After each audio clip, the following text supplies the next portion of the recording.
Hi all, this is Once and Future Gamer and welcome to another Pokemon challenge. Last time was a fun run through Pokemon Fire Red as I sought to see if I could beat that game with just a single Corphish. Check it out if you haven't already done so. Today though, we drop back a generation and head to Gen 2 to see if I can beat Pokémon Crystal with a single Snubbull. Right then, Snubbull. Always like to use a dog Pokemon, me. Anyway, we are a first form Pokemon with a base stat total of 300. Our attack is our best stat, nearly a third of our total BST with 80. HP and defence are okay. Special stats are slightly worse though, and our speed is the nadir of the lot. We are mono-normal type in this game since Fairy didn't exist for another 13 years, so weak to fighting and immune to Ghost. Via level up, we get pretty much nothing good. The moves we get have either low power, lick, low accuracy, takedown, or both, tackle. Or there's bite, which might be somewhat useful early on, but it uses our special attack stats rather than our physical, so that's not good. Rage may be something we get some use out of, maybe. I'll have to see how it works in this gen. Via TM at least, we do get some better moves. Headbutt is an early move we can get use out of. There is Shadow Ball, Mud Slap and Sludge Bomb that can take advantage of our physical attack. There is Dynamic Punch, but I'm not really considering that as a truly viable option. Low PP, lower accuracy. There is coverage in the form of the Elemental Punches, which I may need at points, but again, we're not going to get major use out of them due to our less than impressive special attack stat. The rules are on the screen throughout. If you do enjoy what you see, then like, subscribe and ring that bell. Let's do this. There is no sort of benefit or drawback to the rival having any particular starter. Since I always seem to associate Feraligatr traditionally with the Gen 2 rival, I use the Universal Pokemon Randomizer to replace Cyndaquil with Snubbull so that I can do the whole run with it, and thus give the rival his traditional starter Pokemon. Because Snubbull is based on a bulldog, I think, I chose to give him the nickname Rex, since I find it a distinctly dog-like name. Hey, shoot me if you disagree. Got some travelling then to get to the first major fight, and there's nothing really that we need to worry about on the early routes. We are on a similar power level to a first form starter, so not a lot in it either way. This part of the game perfectly balanced the way we need to be. We can inflict a lot of damage on a lot of the local wildlife. Stab Tackle is pretty handy with a high attack stat. Things are going to get trickier soon though, no doubt about that. Will that be in the first rival fight though? Maybe, maybe not. We soon approach that battle and I'm reasonably confident. We don't have much in the way of a level lead, but I'm sure we'll not need it as we trade attacks with Totodile, hitting tackles. We are slower though and get hit with Leer at the start, which means Totodile's attacks really hurt. As it happens though, we soon do get the knockout, but it was closer than you'd think. A miss somewhere there and we could have lost. So, in the way of travel, we've got the road towards the flying gym now, and I can't see this being particularly rough. I mean, you never know, but I suppose there is a first time for everything. These things do happen. Faulkner usually isn't too bad, unless you're weak to flying, or you get particularly unlucky with the Mud Slap spam. He isn't really an issue, usually, otherwise. So, we do need to be careful for sure, but worry, not really a thing to have. On that subject then, let's see how this goes. I fought through Bellsprout Tower ahead of time, and now we're ready for the Boss Bird Keeper. He begins with his Pidgey, and I call for a tackle. It does massive damage, but falls short of a knockout. Pidgey misses the counter attack though, and we take it down with Bite.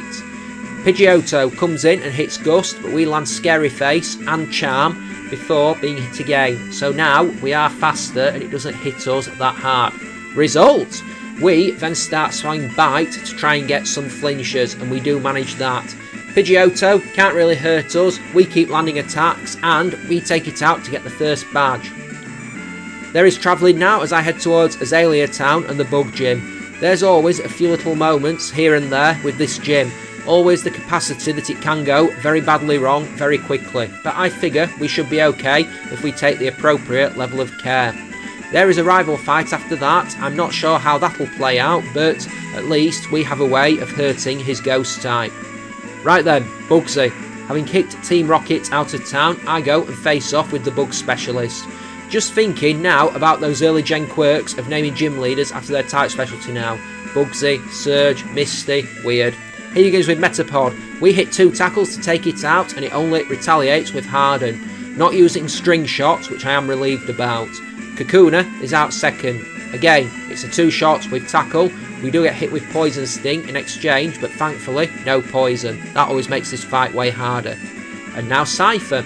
It starts hitting Fury Cutters on us, but we land Charm and Scary Face in quick succession, wrecking its attack and speed.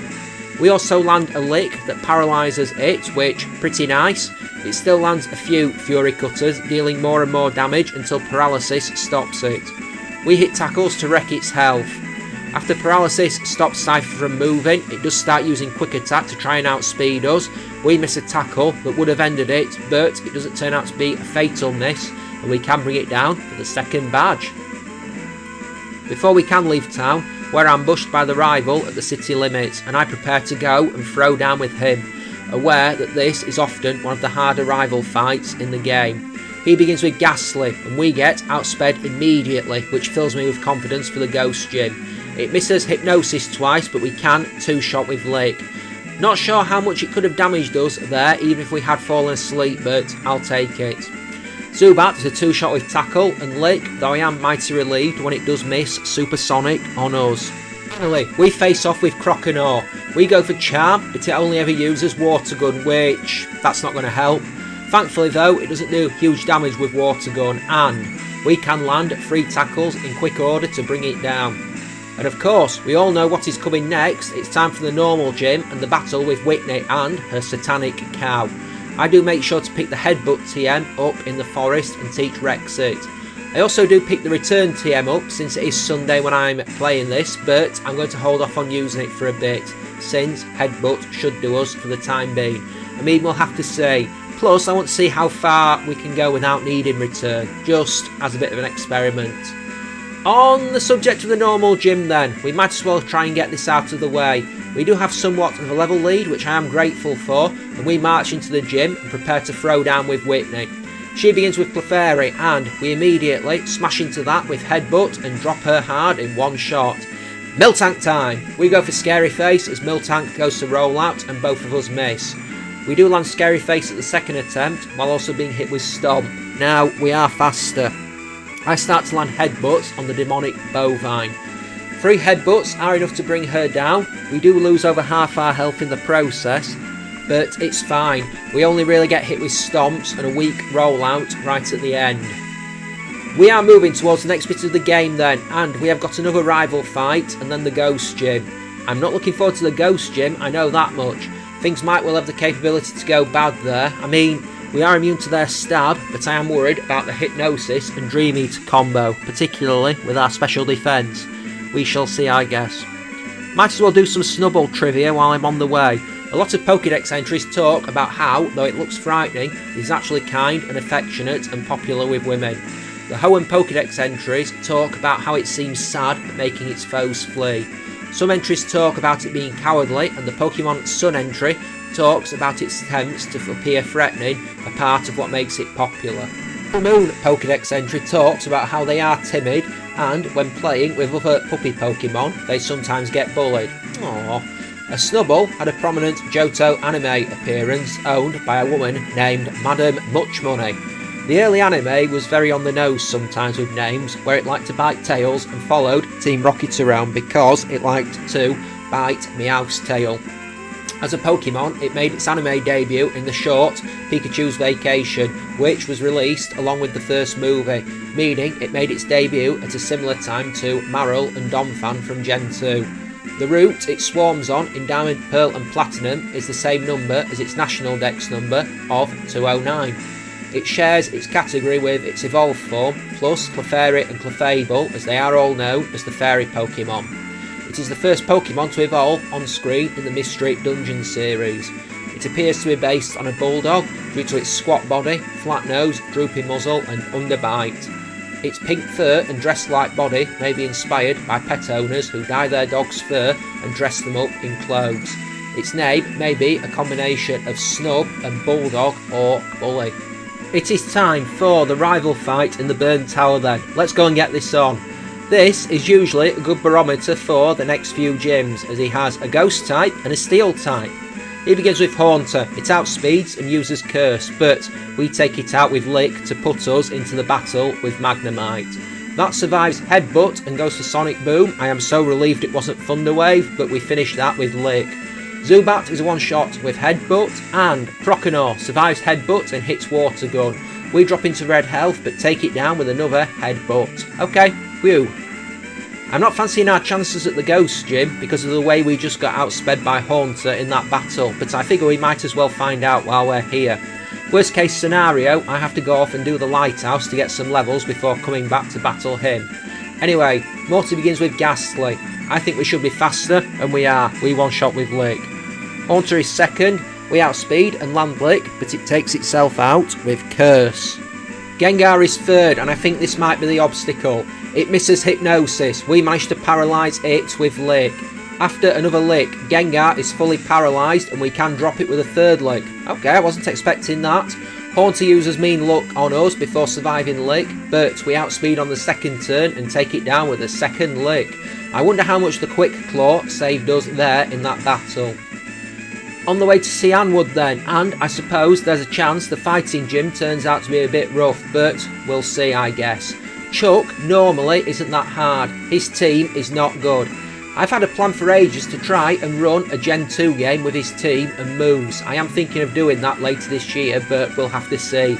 I need to work out how doable it is logistically. I mean, I've had this before where I've had an idea suggested and it's just not doable for one reason or another. One of the more recent examples I had was somebody, and I can't remember who it was, so if you are listening, I do apologise. Somebody suggested doing, it was one of the Sinnoh games, I think it was Platinum, with Crash Awakes, team and moves, but in those games you only get one TM, and I think like all three of his team has the moves, so sometimes you either can't get all the Pokemon or you can't get all the moves, so it doesn't always work out. I'm probably going to learn Fire Punch for the Steel Gym since we have no chance with the current moveset. Headbutt and Lick probably aren't going to get us past two Magnemite and a Steelix. I mean, sometimes there is a way to spin it round. I mean, ages ago I did that run in White 2 with Onix and Geodude, basically Brock's team. But it's a great deal of difference between doing that with Onix and Geodude, two Pokemon that are, they're okay, they're bad in different ways, and I'm going to go do this with a Quagsire, a Floatzel and a Gyarados. How much did I struggle? We'll see. Anyway, let's see how Chuck goes then. As long as we don't get smashed out by a Dynamic Punch, we're probably going to be fine. Here's hoping anyway. Hope springs eternal, I guess. He begins with Primeape. We get outsped and hit with Leer, but we do one shot with Headbutt, so that's something. Dynamic Punch is really going to potentially hurt now. We are faster than Poliwrath. We hit Headbutt and it survives on red health before missing Hypnosis. It then goes down to a second Headbutt. Okay, that wasn't so bad. I go and do the Steel Gym while I'm passing back through Olivine, and I have put Fire Punch on Rex just to be sure, and with that we throw down. Magnemite number 1 is a one-shot with our new Fire Punch technique, and so in the next round is Magnemite number 2. Steelix, out third, survives Fire Punch on about a third of its health but misses Iron Tail. It's not healing range, so another Fire Punch drops it, and we can move on towards Lake of Rage and the Rocket Hideout. Travelling through the Rocket Hideout, let's do a quick recap of what's happening on the channel recently. At the time of writing, I was still working away on uploading the From Russia With Love playthrough, but there wasn't much left. At the time of recording this, it was the morning before the Fire Red with Corfish video uploads, so by the time you hear this, I'm probably out of From Russia With Love. I wasn't sure entirely what I was going to do next since I had a lot of unfinished stuff. I did start playing Elden Ring for the first time ever, no commentary though. It's probably not doing me any favours doing the no commentary videos, but I'll probably persist. I have plenty of TCG stuff to upload. That's about the bulk of my stuff that I've got left. I've still got some Master Showdown stuff I need to create, record and edit, but again, motivation, I can't see that coming back any sort of time soon. I should probably try and finish 007 Nightfire and 007 Everything or Nothing at some point, but again, motivation. Challenge wise, my next one I've got lined up is another Gen 5 one, which should be funny. It's another one that I've been interested in doing for a while. So it's going to combine two of my favourite types of run. One being a Pokemon with lopsided stats, and the other being a Pokemon in a region you can't normally get it in. It's going to be Pokemon Black with a single Craniados. Should be interesting. As always, if you have any ideas for future challenges, head to the comment section down below or follow the links in the description to Twitter or to Discord. Or check out Instagram, there's links up there to that now. Come on, give me a follow, I'm trying to grow that. Anyway, I go and make a challenge on the ice gym. I'm not worried, but it needs doing. Time to go and deal with the most underwhelming gym leader of the entire franchise. That's my opinion, I'm sticking to it. We one-shot Seal with Headbutt right at the start and watch it go down before Dugong is the next to come out. Again, we smash it with Headbutt and one-shot. Piloswine comes out and survives Fire Punch before missing Blizzard. Price heals it and then we strike it out with Fire Punch and Lick to give us the win and the 7th badge. I mean, just going back onto what I said a moment ago about how sometimes team runs can't be done for whatever reason, look at Price. His team is absolutely awful, okay? I will stand by that to the death, but it might be quite interesting to do a run with his team and moves, but all 3 of his Pokemon know Icy Wind and there's only 1 Icy Wind TM in the game, so it can't really be done. I mean, I wonder if there's maybe an argument for saying do it with Seal and Swinub or something like that, but again, it's strange. It's not really something that you're having to make it quite contrived and I don't know. Anyway, I'm going through the radio tower now. There's a rival fight ahead which could be interesting, and then we have the Dragon Gym after we've cleared this out and done the ice path. I'm not sure how the Dragon Gym will go. Either way, I guess. There's nothing really that Team Rocket can do to threaten me. In fact, my only real worry is if I can make it all the way through the radio tower to the top without having to go back to the Pokemon Center because we've run out of PP.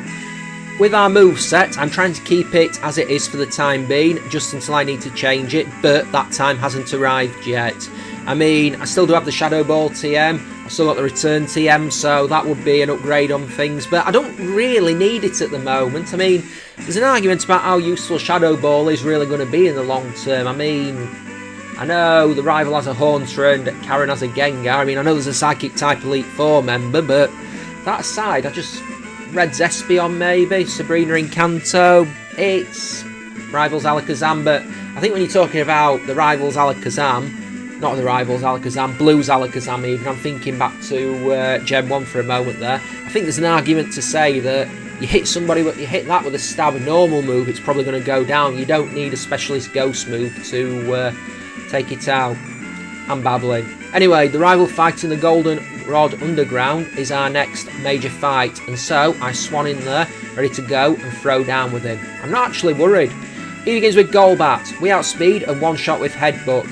Magnemite is a one-shot with Fire Punch before Haunter survives Lick, gets paralysed and then takes itself out with Curse. Sneasel outspeeds and hits Feint Attack, but we drop it with Headbutt before Feraligatr is last. We can two-shot with Headbutt, we only get hit with a weak Rage in exchange. The Curse damage is way worse, but we make it out alive. Anyway, with Team Rocket dealt with, it's time for the Ice Path. I remember struggling with this so much when I was a kid, and now it's reasonably smooth and sweet. I've figured out how to do it. Regarding the Dragon Gym, if we can make it through Claire's team without getting paralysed, we should be fine. I mean, Kingdra usually has the potential to be rough, but I don't think it'll be anything we can't deal with. I mean, bad luck aside, I mean, it does have smoke screens, so if we miss a bunch of moves in a row, things could go bad, so let's just wait and see. There's a trainer in the Dragon Gym who uses a level 37 Dragonair, who is always a good barometer for facing Claire, so I have some confidence when the battle begins. We one-shot the first Dragonair with Headbutt and watch it go crashing down. It could have been a high damage roll, so I still have some reticence as we face the second Dragonair, and again, one-shot with Headbutt. The third Dragonair is also a one-shot with Headbutt, and now we face Kingdra. We get hit with Surf and then wreck its health with Headbutt, yet it survives. Claire heals, we land Scary Face so we can outspeed, and then we promptly crit with Headbutt to drop it. Okay, that Scary Face was unnecessary then, but we're off to the Pokemon League. So, travelling towards Victory Road then, I might as well do this. Has this challenge been done before? I checked it out on YouTube, and you may not be surprised to find that this has been done before. Found nearly half a dozen attempts in quick order, so it's not a unique challenge. It's fun though. Like I said, I've been wanting to do this for a very long time. I've got a rival battle ahead, and then the Elite Four after that. I'm not sure the Elite Four will be too bad. Will, I don't think will be an issue. We should be able to overcome his team relatively easily. He has got some frail Pokemon like Jinx, but we might get outsped because he does have a few swift Pokemon, and I am worried about status afflictions, but we'll see. Koga probably won't be a problem unless he's doing toxic and double team shenanigans with Crobat, but that aside, we'll probably be fine. Bruno might be tricky. We would get hit for super effective damage from his fighting types, so Machamp with Cross Chop and Mach Punch Hitmonchan might be problematic. Karen is Karen. We're a sand attack at the start, away from it being a gamble on how we do. Lance, I think we might struggle with. I wonder if we'll need to bite the bullet and learn Ice Punch for that. But just going back onto the previous point, I've always wanted to do the Snubbull challenge because Snubbull is one of those Pokemon. I think it's got quite a cool design. It's something I've never really used in a run before because, I mean, in the original Gold and Silver games, it's not difficult to get hold of, but it's definitely not a common appearance. I think it's one of those that you've got to get somebody to ring and tell you when they're appearing. So, I mean, I'm trying to think what other games it's appeared in. I mean, I know you can get Gramble in X and Y, but that aside, I can't really think too many more of how and what they've appeared in. So, yeah. I mean, I don't think it was in, I know it wouldn't have been in base Black and White, I don't think it was in Black and White 2, I mean, I know it'll have been in Heart Gold Soul Silver, I don't remember it being in the Sinnoh games or the Hoenn games, so, yeah. Anyway, rival battle in Victory Road then, and I'm not expecting this to be hugely troublesome, but I guess we could be unpleasantly surprised. Hopefully not. Anyway, he begins with Sneasel. It misses Screech after outspeeding, but we drop it with Fire Punch. Golbat, out second, is a one-shot with Headbutt. Magneton is a one-shot with Fire Punch, so handy. Haunter, out fourth, is a one-shot with Shadow Ball. Kadabra, out fifth, outspeeds and goes for Future Sight, but with one-shot with Shadow Ball. Last is for Alligator, and though it survives Headbutt and lands a crit slash, we tank the blow well and can take it out with a second Headbutt. Easy. Anyway, I'm stood in the Indigo Plateau now, and here are our stats at level 64. So, it is as might have been expected. Our special stats aren't quite as bad as I feared they might be. They're actually not bad, full stop. Our attack is pretty good, so we will be hitting hard with Headbutt and Shadow Ball. Speed, very indifferent though. That could be an issue. Take your guesses on if I can do it at this level or not. Right now, folks. Let's do this. Remember how I said I was worried about being outsped by Will and his team? It's actually a very genuine worry given how the first few attempts go. We are slower than the Xatu and Jinx, and given they have status moves like Confuse Ray and Sweet Kiss, it's problematic because it means it's very difficult for us to fight back effectively, and we do get slowly dismantled over a few attempts each time. I do decide that this is a rough ask at this level, and so I treat to go off and train up, determined that things will change if we get a bit stronger. I mean, I don't think we're miles off beating Will. Koga, I'm not so sure will be an issue if we can get past Will. Bruno and Karen though, if we're struggling with Will, I think we will definitely struggle with those two. And the less said about Lance, the better. This time then, we face off with Will at level 68. I hope those 4 levels are going to make a bit of a difference. There's only one way to find out though. He begins with Xatu number 1, and this time we outspeed and one-shot with Shadow Ball. Jinx is second, we begin the face-off and immediately end her with Shadow Ball, so we were faster this time. Executor is a one-shot with Fire Punch, before Slowbro is fourth, and again we one-shot with Shadow Ball. The final Xatu is the last opponent, and Shadow Ball ends it. So, being faster turned this from a problem into a sweep. Poison Trainer Koga is up second, and I'm reasonably more confident here than I would have been if we'd just been scraping past Will. I feel like this should be fine now. He begins with Ariados at the start, and we immediately one-shot with Fire Punch. Venomoth is second, and also a one-shot with Fire Punch. Fortress is third, and to keep the pattern going, also a one-shot with Fire Punch. Before that, we are facing off with Muck. Muck is a one-shot with Headbutt, very handy, before Crobat is last. It outspeeds and goes for double team before surviving Headbutt. Koga does heal, but we land a Scary Face and Headbutt in quick succession to bring it down. Okay, that was very fortunate. Fighting type trainer Bruno is third, and well, the one type in the game we are weak to. Mind you, Chuck wasn't too bad, so maybe we can look our way through Bruno too, because I think we'll need some fortune here. He begins with Hitmontop, and we immediately clump it with Headbutt for a one-shot. Hitmonlee is a one-shot with Headbutt. Hitmonchan is also a one-shot with Headbutt, but we do get clipped with Mach Punch for some damage. Machamp is fourth, and it survives Headbutt on red health before missing Cross Chop, and that might have ended us. Bruno heals, but we strike Fire Punch, getting the burn before we take it out with Headbutt. Just Onix left to deal with then, and although we get hit with Earthquake, we take it out with Shadow Ball and Fire Punch, so that could have been a lot worse. It's time for Karen then, and we know that this is probably going to be somewhat unpleasant. There's always something that has potential to go wrong in this fight, but I guess we just have to hope for the best. She begins with the dreaded Umbreon, who survives Headbutt and lands Sand Attack. Uh-oh, we drop it with another Headbutt. Vileplume is second. We miss Fire Punch, but it also misses Stun Spore. It then survives a Fire Punch before hitting Petal Dance, but we take it out with Headbutt. Gengar outspeeds us and uses Curse. We miss Shadow Ball before being hit with Spite. We do land Shadow Ball at the second attempt to take it out. Murkrow is a one-shot with Headbutt, and Houndoom outspeeds and hits us with a crit Flamethrower. We survive on 3 HP, but our Headbutt takes it out to my relief. One more turn there, we'd have lost. It's time to face Lance then, and I genuinely have no idea how this might go. I think we might get swept very quickly unless we're extraordinarily lucky. Stranger things have happened, I guess. He begins with Gyarados, and we strike with Headbutt to one-shot it. Dragonite number 1 survives Headbutt, then misses Thunder Wave. Okay, that's pretty lucky. We take it out with a second Headbutt. Dragonite number 2 is a one-shot with a crit Headbutt, and that is more than lucky. Aerodactyl is 4th, and it messes us up, hitting Rock Slide and Hyper Beam in quick succession to wipe out a whole bunch of our health, but we land 2 Shadow Balls to take it out. Charizard outspeeds us and hits Flamethrower to drop us onto red health, but we one-shot with Headbutt. We are weak going into Dragonite number 3, but we outspeed and get a flinch with Headbutt, meaning we can take it out with a second Headbutt without getting hit, and that is enough to give us victory. That was a first try effort, believe it or not. And with that out of the way, we can head into the Hall of Fame and register Rex as a top Snubbull, and credits roll.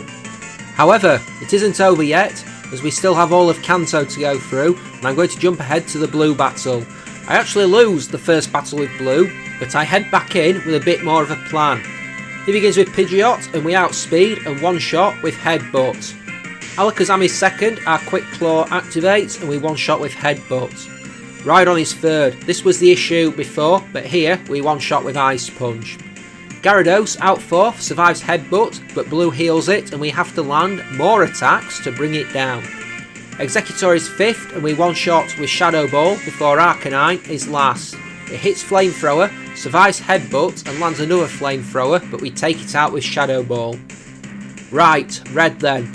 I guess we've got to go and make our way towards the final boss. I think speed is not going to be our friend here. We've still got the Quick Claw, but we're probably going to be relying on it. Espeon likely will be faster. Charizard I'd say definitely will be. Pikachu may be faster than us. Espeon will be an issue with that Reflect for sure. I make some tries at level 86, but things don't go entirely well. We do need the Quick Claw to be faster than both Pikachu and Espeon. Pikachu has Charm, which is a run ender. Espeon has Reflect, which doesn't help. Combine those two together and we are screwed. Our first effort, we make it all the way to Charizard in 5th before going down. I'm not sure it can be done at this level. A lot of these better attempts required so much luck to make it through that I don't think we're doing it. I go back through the Elite Four a few times, raising our level up. I think we need to be stronger. I've got 5 rare candies, so worst case scenario, I just need to get to level 95 and then the grinding is finished. I've still got Return as an option, just purely to make sure we hit even harder. The problem there is I've kind of been banking on Headbutt for flinches, particularly on Snorlax while I'm trying to run down the timer on Espeon's Reflect. I make tries at level 91 and level 95, but it ultimately comes down to me needing to be max level, anything for an easier time. Every little point in those stats is going to be required since we just come up short otherwise. There is lots of luck needed. Pikachu needs to not mess us up with Charm or paralyse us with Thunder. Espeon needs to not drop our special defence. Snorlax needs to not paralyse us with Body Slam. Venusaur needs to not use Sunny Day, since that means Charizard is a death sentence potentially with Flamethrower. Eventually, this run happens at level 100. We stroll in, we throw down, and Pikachu is first. It fails with Charm and we take it out with Return. Still slower, even after all that levelling. Espeon outspeeds and hits us with Psychic, but we one-shot with Return. We strike Return on Snorlax for massive damage, putting it on red health. It uses Amnesia, we take it down with another Return. Venusaur is fourth, we one-shot with Return, which, big relief. Charizard does outspeed and hit Flamethrower, we tank it reasonably well and one-shot with Return. Blastoise is last, it survives Return but only goes to Rain Dance and we can take it out with another Return to give us victory, and with that we are done. Well, that was fun, I guess we made it through, another challenge down. Thanks for watching folks, I hope you enjoyed, and if you did, you know the drill. Please leave a like, call out with a comment and smash that subscribe button, help the channel grow. Join me again next time for another Pokemon challenge as I see if I can beat Pokemon Black with a single Craniados. That should be interesting. As always, any ideas for future challenges, head to the comment section down below, that's the preferred way, but I guess you can also do Twitter and Discord, all that sort of stuff. I mean, I made a big thing about, yes, I've got a new Twitter account and I've not really been using it. I feel like I've got it because I've got to have it, but it's not interesting. I've been doing Instagram a lot more, to be fair. I've not really got too much more to say, so just take care folks, have a great day. I'll see you on the next one. Bye bye, so long, see ya, ta-ra.